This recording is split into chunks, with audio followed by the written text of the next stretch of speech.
플라톤이라는 철학자가 스승 소크라테스를 만나지 못했다면 어떻게 됐을까요? 볼 수도 없고 들을 수도 없고 말할 수도 없는 삼중의 장애를 가진 헬렌 켈러라는 여인이 스승 설리반을 만나지 못했다면 그가 미국에서 존경받는 그런 인물이 될 수 있었을까요?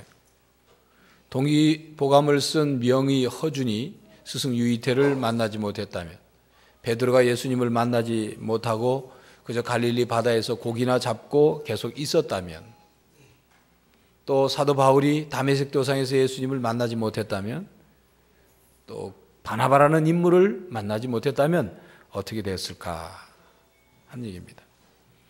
우리 인생에 있어서 만남은 아주 중요합니다. 우리가 살아가면서 누구를 만나느냐 하는 것은 아주 중요한 일입니다. 좋은 만남을 통해서 마치 자기 자신이 알에서 깨어나듯이 그렇게 성장하는 경우도 있고, 그 만남을 통해서 자극과 도전을 받기도 하고, 그 만남을 통해서 자신의 인생의 목적을 깨닫고, 그래서 무엇을 위해 살아야 하는지, 무엇을 위해 죽어야 하는지 그걸 알고 살아가게 되기도 하고, 그리고 자기의 마음과 정신이 새로 태어나는 그런 경우들이 있다는 것입니다. 이렇듯 사람과 사람과의 만남은 아주 중요합니다. 그러므로 우리가 만나는 사람들과 우리가 어떤 관계를 맺고 사느냐, 또 그 만남에 대해서 내가 어떻게 반응하느냐 하는 것은 우리 인생에 있어서 아주 중요한 일입니다. 어떻게 반응하느냐에 따라서 우리 인생의 내용과 결과가 달라지는 것입니다. 교회 여러분은 지금까지 살아오면서 아주 이런 중요한, 여러분들이 인생에 아주 중요한 그런 만남이 있습니까? 여러분들 생각할 때, 그때 그 사람을 내가 만나지 못했더라면 오늘 내가 이런 모습이 될 수 있었을까? 내가 그 사람을 만난 것은 나에게서 큰 은혜고 축복이다. 그 사람을 만났기에 내 인생이 이렇게 달라졌다. 그 사람을 만났을 때 그 사람이 나한테 해준 그 한마디 말 때문에 나는 내 인생에 180도 내 인생이 이렇게 바뀌었다 하는 그런 만남이 있느냐 하는 것입니다. 사울 왕으로부터 그렇게 쫓기고 또 오해받고 고통스럽게 생명의 위협을 느끼며 살아갔던 다윗, 그가 그렇게 광야에서 10년이라는 세월을 살아가면서 그 오랜 세월을 견딜 수 있었던 것, 그것은 무엇 때문이었습니까? 그가 광야 10년이라는 세월 동안 자기가 가야 할 길을 바로 알고 그 중심을 잃어버리지 않을 수 있었던 것은 무엇 때문입니까? 그가 광야의 10년이라는 세월 동안 그 자신의 마음속에 분노와 그리고 복수와 살기 가득한 마음을 채우지 않고 오히려 자기 마음을 가다듬고 또 성장시킬 수 있었던 것은 무엇 때문입니까? 그것은 아마 첫 번째로는 하나님을 믿는 믿음 때문이었습니다. 하나님께서 나와 함께 하신다는 믿음, 하나님께서 나를 인도하신다는 믿음, 하나님께서 나의 이 세월이 지나간 뒤에 반드시 나에게 하신 약속을 이루신다는 믿음, 그 믿음 때문에 그것을 견뎌내고 또 자신을 추스리고 그리고 중심을 잃지 않고 자신을 성숙해져 나갔던 것입니다. 그 고통스러운 상황 속에서 그것을 극복할 수 있었던 또 한 가지 중요한 이유가 있습니다. 하나님을 믿는 믿음만이 아니라 또 한 가지 중요한 이유가 있었는데 바로 그것은 사람들 때문이었습니다. 다윗이 인생에서 만났던 사람들, 그 사람들 때문에 다윗이 그토록 그 모든 것을 극복하며 살아갈 수 있었어요. 하나님이 다윗에게 보내준 그 사람들과의 만남 때문에 자신의 중심을 잃지 않고 자신을 다시금 추스릴 수 있었고, 그리고 고통을 이겨내고 새로운 힘과 용기를 그들을 통해서 받고 지혜와 신앙을 더 풍성히 할 수 있었다, 그런 말씀입니다. 지난주에 말씀드렸던 다윗과 아비가일과의 만남도 그런 만남입니다.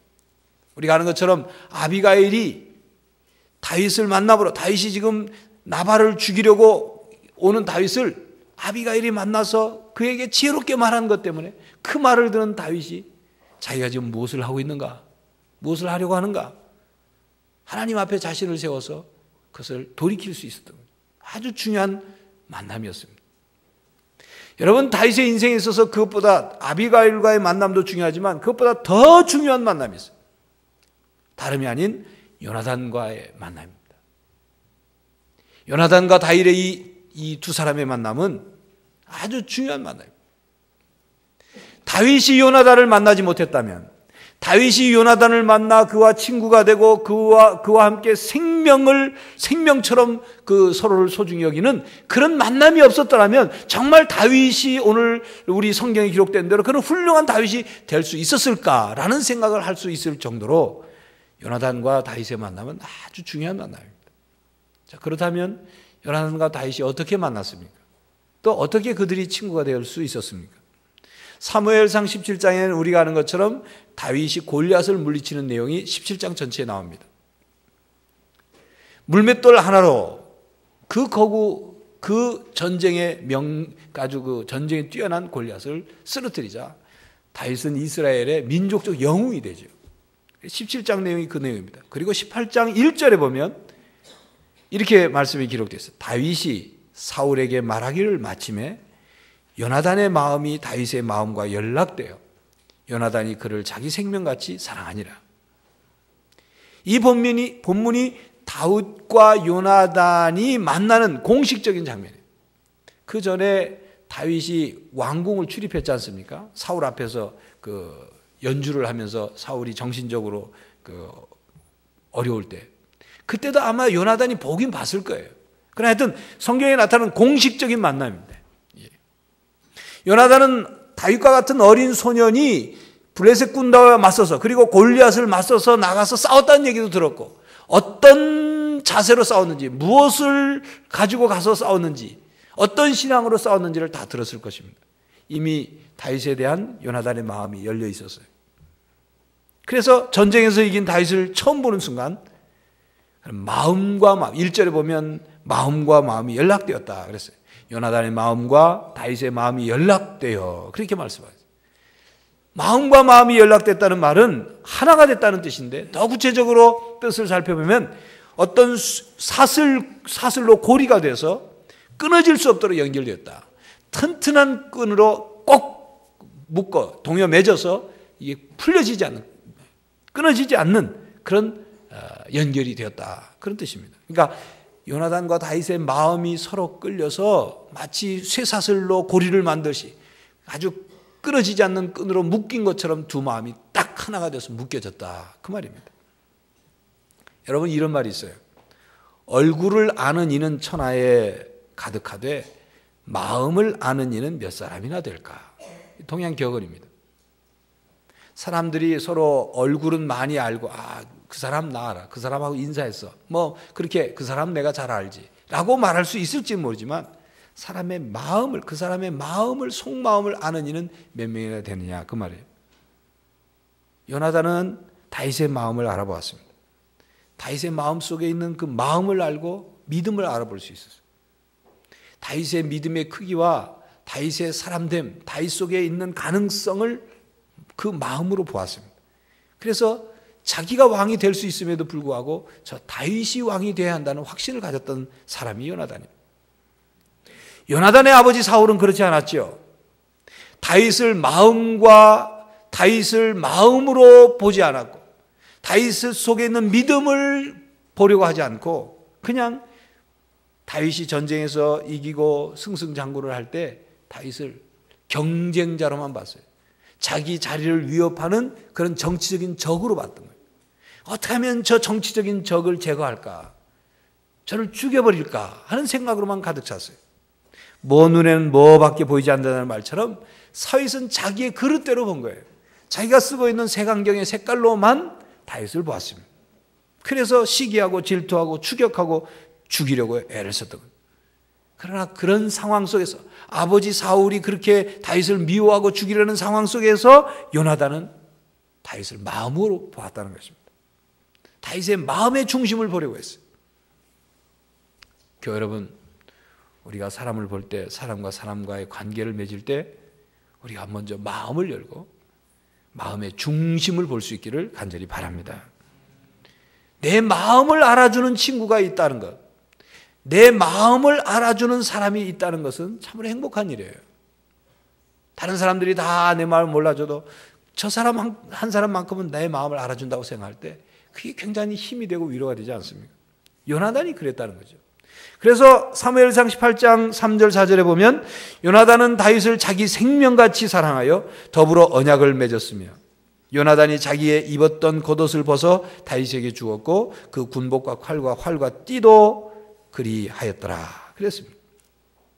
마음으로 다윗을 보고 그리고 다윗과 친구를 맺었어요. 하나님 앞에서 언약을 하면서 친구가 되었어요. 그리고는 요나단이 자기의 겉옷을 벗어서 다윗에게 주었습니다. 그리고 가지고 있었던 군복과 칼과 활과 띠도 같이 주었어요. 여러분, 요나단이 다윗에게 자기 겉옷을 줬다는 말은 그냥 입던 거 실증나서 준 게 아닙니다. 요나단은 왕자예요. 왕자가 입는 옷이 있어요. 왕자가 입는 겉옷을 다윗에게 주었다는 것은 언약의 증표이고 그 속에 많은 뜻을 담고 있어요. 다른 사람들에게 내 친구인 다윗은 왕자와 같은 사람이다, 그런 뜻이에요.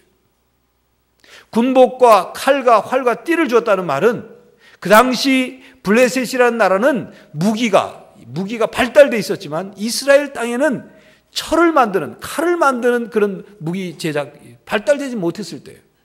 군복과 칼과 활과 띠를 주었다는 말은 이는 민족적인 영웅이고 내가 가지고 있는 그런 군복과 칼과 활과 띠를 받을 만한 그런 뛰어난 장수이라는 것을 인정하는 그런 일이었습니다. 여러분, 사실 요나단은 아쉬울 게 없는 사람이죠. 다윗에 대해서. 사울 왕의 아들입니다. 여러분, 우리가 다윗과 요나단이 좋은 우정을 맺었다고 하니까 나이가 같은 줄 아는데 성경을 자세히 보십시오. 이미 다윗이 어린 소년 시절에 요나단은 전쟁에 나가서 전쟁에서 승리하고 돌아온 인물입니다. 적어도 10살 이상 나이가 차이 나는 사람이에요. 그런데 그 나이 차이를 넘어서서 친구가 되었어요. 요나단은 백성들에게 인기가 있었습니다. 아버지 사울 왕보다 인격적으로 더 훌륭했어요. 그래서 아버지 왕을 이어 차기 왕이 될 것을 백성들이 다 알고 있었어요. 차기 왕이 될 그 손색이 없는 그런 인물로 백성들이 다 이구동성으로 말했습니다. 그러나 요나단은 왕위 자리를 놓고 다윗과 다투지 않았어요. 다윗을 경쟁자로 여기거나 견제하거나 거세하기 위해서 계략을 꾸미고 다윗을 교묘히 죽이려고 손을 쓰지 않았어요. 오히려 사무엘상 20장에 보면 다윗이 사울 왕의 시기를 받아서 궁궐에 있지 못하고 도망할 수밖에 없게 될 때 도망하기 직전에 다윗과 요나단은 서로 만나가지고 서로 부둥켜 안고 주체할 수 없는 눈물을 흘렸어요. 왜 우리의 현실이 이래만 하나? 그러면서 요나단은 다윗에게 이런 말을 했습니다. 여호와께서 영원히 너와 나 사이에 계시고 내 자손과 내 자손 사이에 계시리라. 떠나는 다윗을 위로했습니다. 아름다운 우정이죠. 아름다운 친구들입니다. 여러분, 이솝우화에 보면 두 친구와 곰이라는 이야기가 있습니다. 두 친구가 산을 지나고 있었는데 험한 길이기 때문에 두 사람이 손을 꼭 잡고 서로 의지하고 힘이 되기 위해서 꼭 잡고 가고 있었습니다. 그런데 갑자기 크고 사나운 곰이 나타났어요. 곰이 갑자기 앞에 나타나니까 이 어찌할 바를 모르고 이제 그 위급한 상황이 되자 한 친구는 잡았던 친구의 손을 놓고 혼자서 나무 위로 싹 올라갔어요. 곰이 못 올라올 정도로. 그런데 한 친구는 나무를 잘 타지도 못하고 뜀박질도 그렇게 잘 못했기 때문에 순간 어찌할 줄을 모르다가 생각이 났어요. 곰은 시체를 먹지 않는다. 죽은 시체를 먹지 않는다는 생각에 펄썩 땅에 엎드려가지고 숨을 멈추고 죽은 척을 하고 있었어요. 곰이 와가지고 킁킁 냄새를 맡아보니까 숨소리가 안 나니까 숨이 안 하니까 죽었나 보다 하고 끙끙거리다가 그냥 가버렸어요. 곰이 가버린 다음에 나무 위에 올라왔던 친구가 내려와가지고는 그 땅바닥에 엎드렸던 친구에게 물었어요. 곰이 네 코에다 대고 킁킁킁 하던데 뭐라 하더냐? 그랬더니 그 땅에 엎드렸던 친구가 벌떡이나 화를 내면서 하는 말이 그 곰이 위급할 때 저만 혼자 살겠다고 도망치는 친구 믿지 말라고 그러더라. 그렇게 대답했어요. 진정한 친구는 위급할 때 알아본다. 위급할 때 친구가 진정한 친구다. 그런 뜻이 담긴 우화죠. 그런데 21세기판 우화가 있어요. 이 두 친구와 곰, 이 내용, 이솝이 쓴 내용에다가 누가 덧붙인 내용이 있어요. 어떤 내용이냐면, 이제 곰이 갔어요. 가버리고 난 다음에 땅에 엎드렸던 친구한테 그 소리를 들으니까 혼자 살겠다고 도망간 친구가 기분이 별로 안 좋거든요. 너 같은 친구는 못된 친구다. 이런 소리로 들리니까 기분이 안 좋으니까 생각해. 그 땅에 엎드린 친구한테. 야, 내가 너한테 곰이 끙끙거리고 뭐라고 묻더냐 묻긴 했지만, 야, 곰이 어떻게 말을 하냐 너한테. 그런 말을 왜 했겠냐 이러면서 그 친구를 이제 거짓말장이로 몰아붙이는 거예요. 그리고는 이미 산 아래 마을에 내려가서는 동네 사람들에게 나무 위로 도망간 친구가, 땅에 엎드린 친구가 자기에 대해서, 자기를 아주 좋지 않게 얘기하려고 거짓말을 퍼뜨린다고 소문을 퍼뜨려서 땅에 엎드렸던 친구를 거짓말장이로 매장시켰다 하는 그런 이야기를 덧붙인 이야기가 있습니다. 그 글을 읽으면서 제가 그런 생각했어요. 오늘날 정말 진정한 친구가, 그런 우정을 나누는 사람들이 얼마나 있을까. 오늘날 경쟁시대에 친구든 뭐든 간에 자기만 살겠다고 또 자기 기분 나쁘게 하면 상대방을 막, 친구인 상대방을 몰아붙여서 매장시켜버리는 그런 세태를 빗댄 그런 얘기가 아닌가 하는 생각을 해보게 되었습니다. 여러분, 여러분은 여러분에게 정말 진정한 친구가 있습니까? 친구다운 친구가 있냐 그 말입니다. 정말 어려울 때 등을 돌리지 않는 그런 친구가 있습니까? 그런 친구가 있다면 여러분은 행복한 사람입니다. 어떤 사람을 진정한 친구라고 말할 수 있습니까? 물론 각자 기준에 따라 조금씩 다르겠지만, 영국의 어느 한 출판사가 진정한 친구란 누구냐, 친구란 뭐라고 설명할 수 있느냐는 글을 이제 공모를 했어요. 상금을 많이 걸고 공모를 했는데 수천 통의 엽서가 날아왔어요. 친구란 이래가지고 친구를 정의한 그 글들이 날아왔는데, 그 중에 선발된 글들은 이런 글들이었습니다. 친구란 기쁨은 곱해주고 고통은 나눠 갖는 사람이다. 친구란 서로의 침묵을 이해하는 사람이다. 서로 가만히 있어도 서로 속마음을 아니까 다 이해하는 거예요. 말을 하지 않아도. 친구란 언제나 정확한 시간을 가르쳐주고 멈추지 않는 시계와 같은 존재예요. 예. 그런데 1등으로 당선된 그런 글이 뭐였냐면, 친구란 온 세상 사람이 다 내 곁을 떠났을 때 나를 찾아오는 그 사람이다. 그게 1등이었다. 어려울 때 친구가 진정한 친구라는 것이죠. 다윗과 요나단은 좋을 때만 친구가 아니라 어렵고 복잡하고 혼란스러울 때에도 진정한 친구의 우정을 버리지 않았습니다. 오늘 본문 말씀은 다윗과 요나단이 역경 가운데도 그 우정을 깨트리지 않고 오히려 점점 더 그 우정이 연단되어 갔다는 것을 말씀해 주고 있습니다. 아버지 사울왕이 다윗을 시기하여 죽이려고 할 때마다 요나단은 아버지 편에 서지 않고 오히려 다윗의 편에서 그를 보호했어요. 아버지와의 관계가 의가 나빠서 그런 것이 아니라 무엇이 바른 일인가, 무엇이 잘못된 일인가를 알았던 거죠. 그래서 아버지 앞에서 다윗을 변호하다가 하마터면 아버지가 던지는 단창에 찔려서 죽을 뻔했어요. 그들은 사무엘상 18장 3절에 또 20장 8절과 20장 17절에 그들의 우정이 어땠는지를 말씀해 주고 있는데, 요나단이 다윗을 사랑함으로 그로 다시 맹세케 하였으니 이는 자기 생명을 사랑함같이 그를 사랑함이었더라 그랬습니다. 그들은 늘 만나면 그런 위급하고 어려운 상황 속에서 하나님 앞에 약속을 하고 서로 맹세를 하고 그리고 서로에 대해서 자기 목숨처럼 사랑했다, 그렇게 말씀하고 있습니다.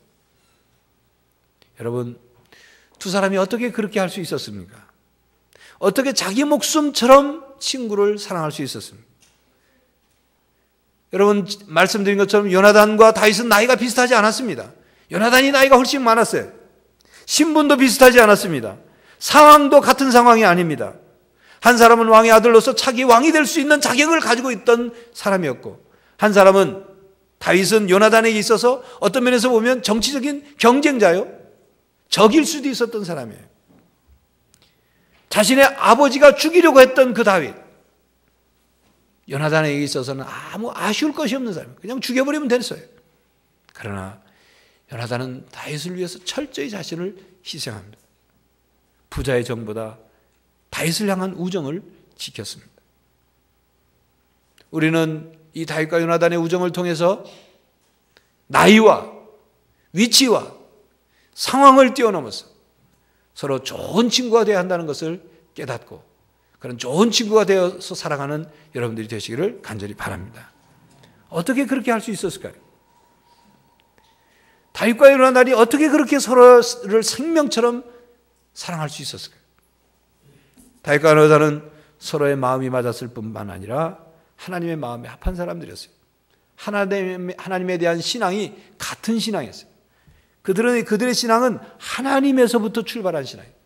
하나님을 향하여 하나님이 중심이 된, 둘 사이에 하나님이 중심이 되셔서 하나님이 중심이 된 신앙을 가지고 있었습니다. 그래서 하나님의 뜻이 무엇인지를 알았고 하나님에 대한 신앙으로 서로가 하나 될 수 있었던 것입니다. 여러분, 요나단이 블레셋을 습격할 때 이렇게 말했어요. 사무엘상 14장 6절에 보면 요나단이 자기 병기 든 소년에게 이르되 우리가 이 할례 없는 자들의 부대에게로 건너가자. 여호와께서 우리를 위하여 일하실까 하노라. 여호와의 구원은 사람의 많고 적음에 달리지 아니하였느니라. 이런 말을 했어요. 다윗이 골리앗을 물리치러 나갈 때 사무엘상 17장 47절에 보면 다윗이 이런 말을 했어요. 또 여호와의 구원하심이 칼과 창에 있지 아니함을 이 무리로 알게 하리라. 전쟁은 여호와께 속한 것인즉 그가 너희를 우리 손에 붙이시리라. 다윗과 요나단의 신앙은 같은 신앙이었어요. 전쟁을 나가면서 이 전쟁은 사람이나 칼이나 창에 있는 것이 아니라 하나님의 손에 달려있다. 하나님이 붙여주시면, 하나님이 이기게 해주시면 이긴다. 그런 믿음과 있어요. 전적으로 하나님의 능력만을 믿는 믿음이었어요. 신앙의 중심이 똑같았어요. 이 신앙이 같다는 것, 이것으로 그들은 하나가 되고 그것을 통해서 서로를 사랑해요. 서로를 목숨처럼 아꼈던 것입니다. 교회 여러분, 우리가 가정 안에서 부부가 혹은 가족들이, 우리 교회가 사람과 사람 사이 친구 관계에서 서로 하나가 될 수 있으려면 하나님 안에서 하나가 돼야 돼. 몸과 마음과 영이 하나가 돼야 돼. 하나님을 중심으로 한 마음이 될 때 진정으로 하나가 될 수 있어요. 하나님이 중심이 될 때 나눠진 것이 하나가 될 수 있도록 계속적으로 노력할 수 있는 것입니다. 하나님 안에서 하나가 되어야 우리 인간적이고 세상적이고 정욕적인 것 때문에 그 하나 되는 것이 깨지지 않게 되는 것입니다. 다윗과 요나단은 같은 신앙이었고 또한 자신의 신앙으로 상대의 친구를 세워줬습니다. 사무엘상 23장 15절 이하에 보면 사울 왕이 십황무지에서 다윗을 찾아서 죽이려고 또 혈안이 되어 있을 때 요나단이 몰래, 아버지 몰래 가가지고 다윗을 만납니다. 그리고 성경 말씀을 보면 다윗으로 하여금 하나님을 힘있게 의지하도록 해줬다 그랬어요. 만나가지고 그냥 인간적이고 세상적인 그런 말만 나눈 게 아니라 다윗이 광야에 쫓기는 삶을 하면서 얼마나 영적으로 지쳤겠어요. 힘들었겠어요. 요나단이 가서 다윗으로 하여금 하나님을 힘있게 의지하도록 도왔다 그랬어요. 이게 친구 사이, 진정한 친구의 모습입니다. 서로 마음만 같이 하는 것이 아니라 서로 신앙을 북돋아주는 거예요. 신앙을 세워주는 거예요. 신앙을 더 크게 만들어주는 것. 이런 친구가 되어야 하는 것입니다. 그러면서 17절에 23장 17절에 이렇게 말했어요. 두려워 말라. 내 붙인 사울의 손이 내게 미치지 못할 것이요. 너는 이스라엘 왕이 되고 나는 내 다음이 될 것을 내 붙인 사울도 안다. 아버지도 다 안다. 네가 왕이 될 거다. 내 믿음이 흐트러져서는 안 된다. 그렇게 북돋아준 것입니다. 잠언 27장 17절에 있는 말씀처럼 철을 날카롭게 하는 것 같이 사람이 그 친구의 얼굴을 빛나게 하느니라. 그 말씀이었어요. 요나단은 다윗을 날카롭게 하고 다윗의 얼굴을 빛나게 해주는 사람이었어요. 친구는 바로 그렇습니다. 철을 날카롭게 하는 것처럼 친구가 친구를 세워주고 친구가 친구를 강하게 해주고 친구가 친구를 풍성하게 해주고 친구가 친구를 성장하게 해주는 거예요. 친구 속에 있는 가능성을 끌어내어서 성장하도록 만들어주는 것이 진정한 친구인 것입니다. 유진 피터슨이라는 사람이 그래서 다윗에게 있어서 요나단과의 우정이 만약 없었더라면, 다윗은 요나단과의 우정이 없었더라면 다윗은 아마도 사울에 대한 충성심을 일찍 버렸을 것이다. 그렇게 말을 합니다. 아버지 사울과 너무나도 달랐던 아들 요나단과의 우정이 있었기 때문에 사울에 대한 증오심으로 가득 찰 수 있었던 다윗의 마음속에 요나단과의 우정이 가득 차 있었기 때문에 다윗이 끝까지 사울에 대해서 복수의 칼을 갈지 않을 수 있었다. 그런 말입니다. 상당히 설득력 있는 말이라고 생각합니다. 요나단이 없었다면 다윗이 10년이라는 광야 생활을 어떻게 보냈을까요? 아마 쫓기는 삶을 살면서 어느 시점에서는 너무나도 힘드니까 모든 소명을 다 포기해버리고 내가 왕이 되면 뭐하겠나? 내가 이리 고생해서 밑도 끝도 없는 이 세월 동안 차라리 목동이나 되자 하고 목동으로 돌아갔을지도 모른다. 그런 얘기입니다. 친구는 서로를 빛나게 해줍니다.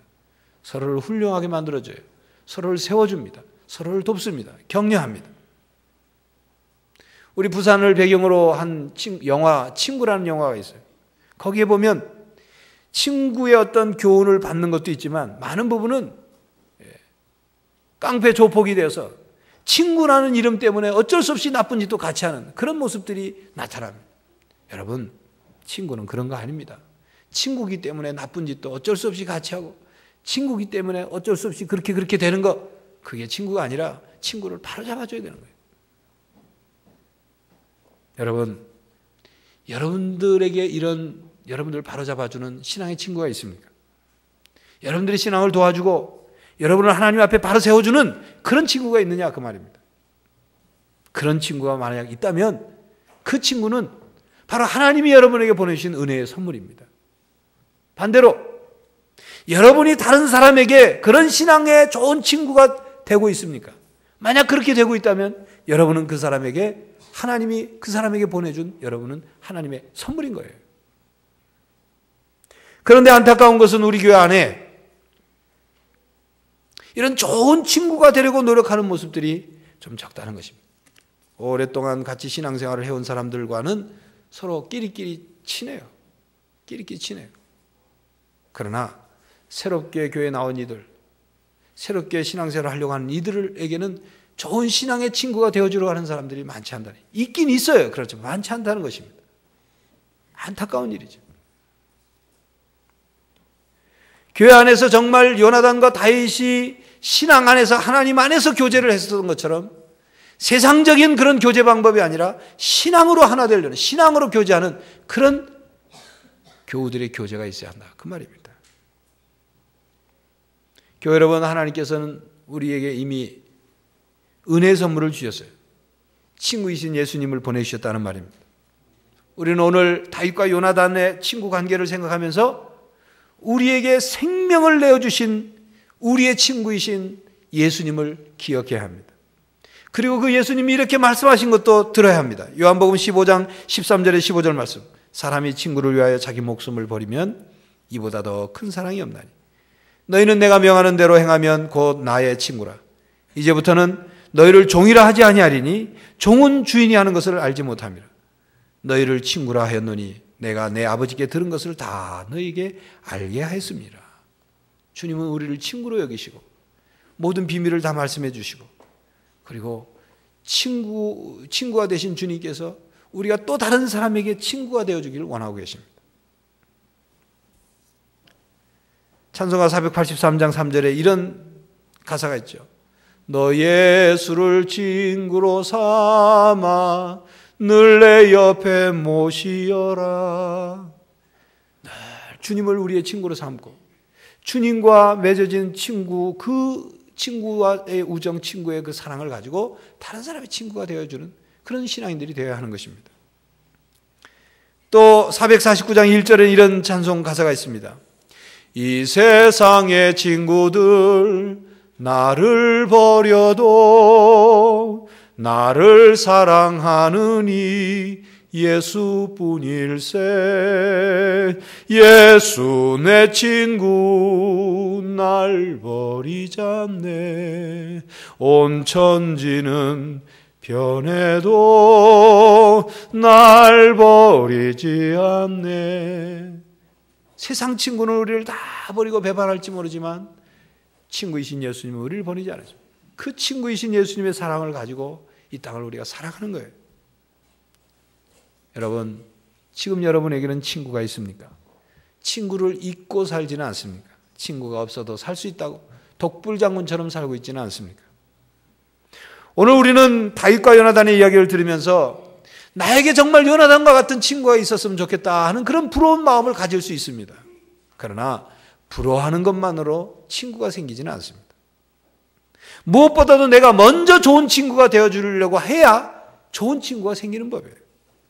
요나단과 같은 좋은 친구를 둔 다윗이 참 다윗을 부러워하는 정도에만 멈춰서는 안 되고, 요나단이 다윗에게 친구가 되어주신 것처럼 우리 또한 다른 사람에게 좋은 친구가 되어줄 때 좋은 친구를 얻게 되는 것입니다. 여러분, 그동안 좋은 친구로 여러분 곁에 있었던 친구에게 이번 주 중에 전화를 하든지 이메일 보내든지 문자 메시지를 보내든지 아니면 만나서 차 한 잔을 같이 하든지 만나십시오. 만나서 한번 이런 말을 고백해 보십시오. 한번 따라하겠습니다. 친구야, 고맙다. 나 같은 사람의 친구가 되어줘서 고맙다. 친구에게 이런 고마운, 정말 내 옆에서 나를 지켜주고 나를 도와주고 친구가 되어준 그 사실만으로도 고맙다고 한번 고백해 보세요. 친구의 우정이 더 좋아질 것입니다. 여러분은 다른 사람의 좋은 친구가 되어주고 있습니까? 다른 사람이 나에게 좋은 친구가 되어주지 않는다고 불평하고 원망만 하고만 있습니까? 여러분이 마음을 열고 다른 사람의 진정한 친구가 되어주려고 할 때 다윗과 요나단과 같은 아름다운 우정을 여러분들은 가질 수가 있습니다. 값진 신앙의 친구가 생길 것입니다. 이 결실의 계절에 친구가 생각나는 계절입니다. 아름다운 사람들인 다윗과 요나단과 같은 그런 좋은 친구가 되어주시기를 간절히 바랍니다. 기도하겠습니다. 하나님, 이 경쟁사회에 서로 짓밟고 서로 등지고 서로 배반하는 이 세상의 세태 가운데 하나님, 우리에게 좋은 친구가 되어줄 수 있는 마음을 주시고 또 좋은 친구를 선물로 주셔서 그 친구와 함께 하나님 안에서 서로 바로 서고 서로 격려하고 서로 기도해주고 서로 믿음이 성장해서 이 땅을 승리하며 살아가는 성도들이 되게 하여 주시옵소서. 예수 그리스도의 이름으로 기도하옵나이다. 아멘.